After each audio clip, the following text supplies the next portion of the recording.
दोस्तों, जब किसी घर परिवार में किसी का निधन होता है तो उस घर परिवार में शोक होता है, रोना धोना होता है।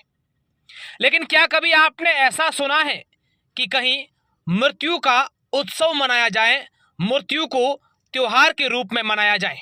नहीं ना। तो आज हम आपको कुछ ऐसा ही सुनाने जा रहे हैं जैसा शायद आपने पहले कभी नहीं सुना होगा। दरअसल आपकी मोबाइल की स्क्रीन पर कुछ लोग एक बुजुर्ग व्यक्ति के पास खड़े हैं और उन्हीं के पास में एक बुजुर्ग माताजी भी हैं जो इन बुजुर्ग व्यक्ति की धर्मपत्नी हैं। ये दोनों दंपति शायद देश में पहली बार एक साथ मोक्ष प्राप्ति के लिए संथारा पर हैं। आप सोच रहे होंगे कि संथारा क्या होता है।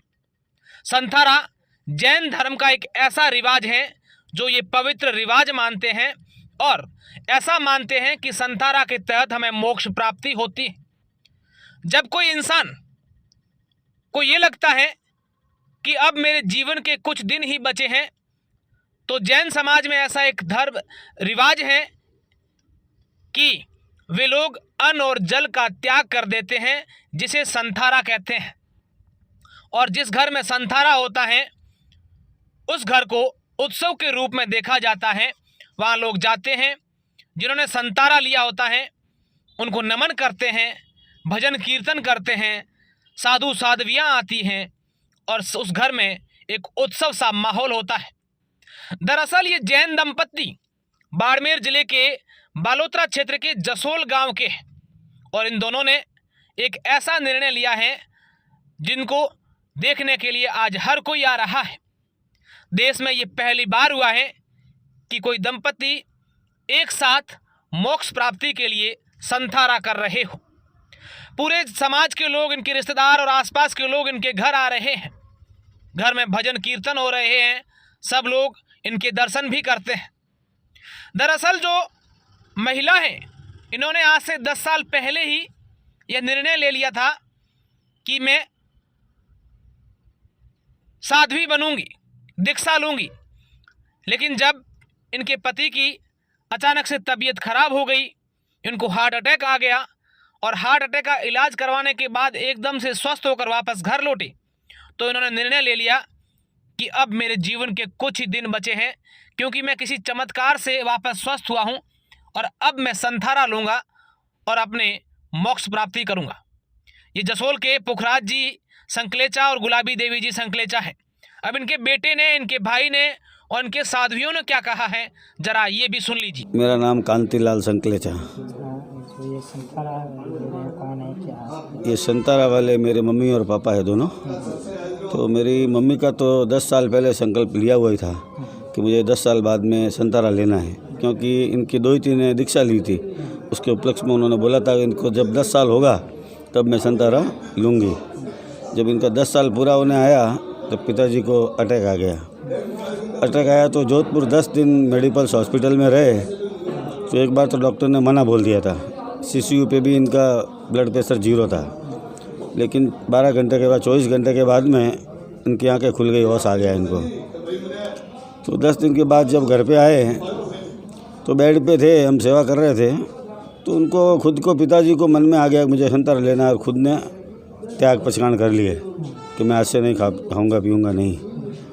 तो जिस दिन से पापा जी ने त्याग लिया तो साथ साथ मम्मी ने भी तपस्या चालू कर दी। तो उसी के 10 दिन बाद में जब हमारे गुरुदेव पधारे तो माँ श्रमण जी आचार्य श्री पधारे तो मम्मी आचार्य श्री के श्रीमुख से मम्मी ने भी संतारा पछाण ले लिया। तो आज दोनों के संतारा है और ये संतारा अपनी आत्मा की शुद्धि के लिए ले रहे हैं, अपना भविष्य आगे का बढ़िया गति मिले उसके लिए ये संतारा है। हमारे धर्म में कहा गया है कि संतारा वाले बहुत ऊंची गति में जाते हैं, तो ये अपने कर्म काट के ऊंची गति में जा रहे हैं। आप सब परिवार वाले इनकी सेवा में लगे? पूरे परिवार वाले हम कम से कम 150-200 जने इनके सेवा में लगे हैं। कम से कम 8 भाई और 3 बहनों की फैमिली है, सब इधर आए हुए हैं, सब इनके सेवा में लगे हैं। माणक संकलेसा है और मैं श्री पुखराज जी है जो मेरे बड़े भाई संथारा लिया है, वो सबसे बड़े हैं और मैं 7वें नंबर पे हूँ। और मैं जब मेरा जन्म हुआ तब इनकी शादी हुई थी, और जैसे ही मैं 4 साल का हुआ मेरे पिताजी एक्सपायर हो गए। मैं इस वृक्ष के नीचे ही पला पढ़ा, शिक्षा विवाह सब इन्हीं के द्वारा किया हुआ है। और इनका संतारा है, बहुत भाभी जी ने भी संतारा लिया है। संतारा आत्मा शुद्धि के लिए, शारीरिक शुद्धि के लिए, और हमारे में जैन धर्म में ये किया जाता है कि संतारा लेने वाला बहुत ही उच्च कोटि की गति प्राप्त करता है, और इनका आने वाला भविष्य है वो बहुत ही बढ़िया है। हम भी भगवान से प्रार्थना करते हैं कि इनको मुक्ति मिले और बहुत ही ऊंची जगह मिले भाई साहब और भाभी जी को, और आगे हमें भी प्रेरणा मिले। आने वाले समय में हमारा भी मौत का समय आवे तो हम भी ये संतारा की गति में जाए, संतारा लेके अच्छी गति में जाए। सर ये संतारा तो लेते हैं, ये जोड़ा एक पति पत्नी दोनों ये फर्स्ट टाइम, न तो किसी ने सुना है न किसी ने देखा है। हमारे जैन धर्म में सिंगल संतारे तो बहुत होते हैं, जोड़ के से ये संतारा फर्स्ट है।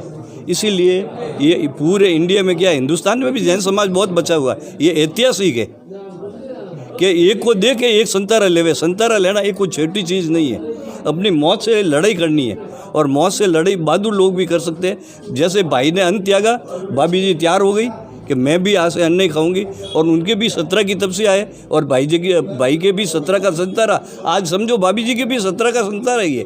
उन्होंने करीबन 9 दिन की तपस्या की, और 8-10वें दिन उन्होंने संतारा हमारे धर्मगुरु युग प्रधान माँ शर्मणी जी के मुख से लिया है। और ये मौका साधुओं को भी नहीं मिलता है कि वो गुरु के मुख से संतारा स्वीकार करें, और इनको ये भी मिला है। ये सब ऐतिहासिक है। ये संतारे में कितने इतिहास बनते हैं, आगे आगे ये चलता रहेगा और इतिहास और भी जुड़ते जाएंगे। संतारा अनशन का बड़ा महत्व है। जैन आगम जीने की कला सिखाते हैं, उससे ज़्यादा व्यक्ति मृत्यु को कैसे प्राप्त करे वह कला भी प्राप्त है। अनशन स्वीकार करते हैं, उसके पीछे भी कई कारण हैं। ऐसा नहीं कि एक व्यक्ति बिल्कुल स्वस्थ है और मन में आ गया मैं अनशन स्वीकार करूं, ऐसा नहीं स्वीकार होता है। जैन आगमों में कई कसौटियां बताई गई है, और उसके आधार पर व्यक्ति अपने इस अनशन को स्वीकार करता है। तो अनशन से पहले संलेखना भी होती है, जिसमें मन को मजबूत किया जाता है, शरीर को कृश किया जाता है, तपस्या करते हैं। और कई वीर व्यक्ति ऐसे होते हैं जो स्वतः ही संतारा की भावना मन में आती है और उसको स्वीकार भी कर लेते हैं। तो अनशन करने वाले व्यक्ति के लिए सबसे पहले होता है कि अपने परिवार के प्रति, अपने शरीर के प्रति ममत्व का भाव कम हो, इवन अपने तन के प्रति भी बिल्कुल ममत्व ना हो। सब प्रकार के ममत्व से ऊपर होकर के न जीने की आकांक्षा न मरने की आकांक्षा, मन में यह हो कि मेरी मृत्यु हो तो समाधि पूर्वक मृत्यु हो। तो अनशन समाधि पूर्वक मृत्यु है। और जैन परंपरा में बताया गया कि व्यक्ति के अंतिम समय के भाव से हम ये पहचान सकते हैं कि आगामी व्यक्ति का जन्म किस स्थान पे होना होगा, क्योंकि मृत्यु के समय जैसे परिणाम होते हैं उसी आधार पर अगला जन्म होता है। तो अनशन पूर्वक मृत्यु है वो समाधि पूर्वक मृत्यु है, क्योंकि मृत्यु तो अवश्य है, लेकिन समाधि पूर्वक मृत्यु को प्राप्त करना बहुत बड़ी बात होती है। और इस प्रकार संतारा स्वीकार करना, दोनों ही पति पत्नी ने जो ये काम किया है ये एक अद्भुत काम है। क्योंकि हम बहुत सारी बातों में तो देखा देखी भी कर लेते हैं, साथ भी निभा लेते हैं, लेकिन तपस्या में, और तपस्या में भी अनशन में एक दूसरे का साथ देना, ये इतिहास की विरल घटना है। तो दोनों का कैसा योग मिला है कि पुखराज जी और गुलाबी भाई दोनों के एक साथ ऐसी भावना बनी, और दोनों ने एक साथ अनशन स्वीकार किया। और मैं देख रही हूँ कि दोनों एक दूसरे के भावों को बढ़ाते जा रहे हैं, प्रवर्धमान कर रहे हैं। तो एक दूसरे का यह सहयोग इनके आत्म कल्याण के लिए भी हितकर होगा, और परिवार का गौरव भी बढ़ता है, और हमारे तेरापन धर्म संघ का गौरव भी बढ़ा है, और जैन शासन का गौरव भी बढ़ रहा है। तो इनके संतारे के प्रति मंगल कामना। ओम। हाँ, स्वीकार किया, ये भी इनके भाग्य की बात है कि गुरु का योग मिलना कितनी बड़ी बात है। और आचार्य श्री महाश्रमण जी उसी दिन यहाँ जसोल नगरी में पधारे थे, और उसी दिन इन्होंने अनशन को स्वीकार किया क्योंकि पुखराज जी के तो पहले से चल रहा था, लेकिन भेंट उन्होंने गुरुदेव को दी है, लेकिन गुलाबी बाई ने तो उसी दिन संथारा स्वीकार किया है। और एक बार नहीं, गुरुदेव इनके घर 3 बार पधारे हैं, इतना सानिध्य प्राप्त किया है। तो ये आचार्य श्री महाश्रमण जी की महती कृपा है और उनके आशीर्वाद से ये लोग आगे बढ़ रहे हैं। और गुरु का आशीर्वाद होता है तो अपने आप रास्ता प्रशस्त होता रहता है। तो गुरुदेव का आशीर्वाद लेकर के ये लोग आगे बढ़े हैं तो निश्चित रूप से अपने मंजिल को प्राप्त